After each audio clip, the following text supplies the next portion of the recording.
HarperCollins presents Revolutionaries, Fight for Freedom, an abridged edition for children. Written by Sanjeev Sanyal, narrated by Shubhankar.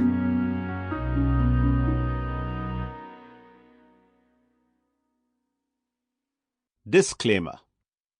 The contents of this book are for informative purposes only. The views and opinions expressed in this book are the author's own. All efforts have been made to present accurate and reliable information. However, this book is not intended to be a full account of history. Author's Note. This book is an adaptation of my book, Revolutionaries, the other story of how India won its freedom, published in 2023, for a younger audience, 9 years and above. It discusses many events and characters that I had wondered about since childhood. Somehow, the official narrative of India's freedom struggle never quite seemed to add up. Subhas Bose was much venerated in Kolkata, where I grew up in the 1980s, but there was always some unsaid hesitancy about discussing the events related to his life. I would often stumble upon pieces of history that looked like they were important, but were never spoken about. For instance, I first learnt about the naval revolt of 1946 in my 20s, when I chanced upon a small memorial in Colaba, Mumbai. It seemed like a major incident, but I had never read about it in history class or seen it discussed in television documentaries. Almost no one in the city seemed to know much about it.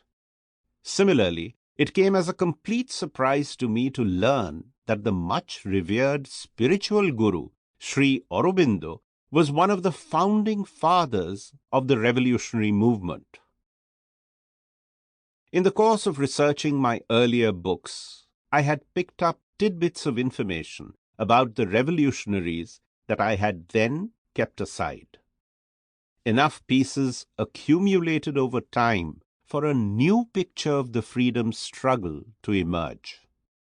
So many books have been written about the period and about individual freedom fighters that I had assumed that the history of the freedom struggle was a settled matter. However, another narrative seemed to suggest itself at every turn. At some point, perhaps in 2014, I decided that it was worth researching the matter more systematically. For the next few years, I collected books written by those who had participated in the revolutionary movement or witnessed it firsthand.